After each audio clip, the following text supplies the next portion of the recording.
Dozens of arrests and a whole lot of drugs, including fake pills laced with fentanyl. Investigators say they have taken a massive amount of drugs off the streets, and they tracked it all back to the same guy. Fox 13's Kylie Jones is joining us live from FDLE headquarters with the details on this bust. Kylie. Well, Linda, investigators say that this whole investigation was spearheaded by several local agencies, and they say this bust alone helped get potentially as many as 500,000 pills from making it out onto the street.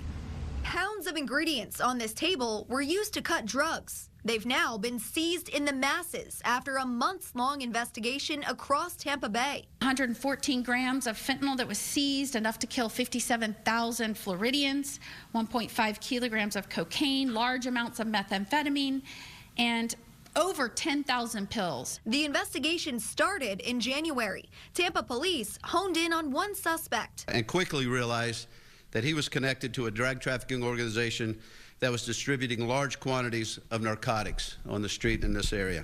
Police then connected the dots to other similar drug trafficking rings in Clearwater. Last week, more than a dozen search warrants landed 25 arrests across Hillsborough, Pinellas, and Pasco counties. Plus, cocaine, pills, fentanyl, and firearms, and more than $100,000. Pills in this case that were seized were fake pills, Adderall pills, which kids are getting from friends on the street and off social media, laced with fentanyl. What Attorney General Ashley Moody calls murder pills. Kids don't know what they're getting anymore. They might think they're borrowing someone's Adderall pill, but it came from the black market and it's laced with fentanyl. Clearwater Police Chief Eric Gandy calls these trafficking rings a one-stop shop. You could get any drug you were looking for in one stop. The investigation was backed by the statewide SAFE program. Over 100 cases resulting in more than 700 arrests across the state of Florida. We have removed in excess of 140 pounds of fentanyl from the streets. A sign of progress, but a job to be continued. We're not going to stop until we put the last person in jail.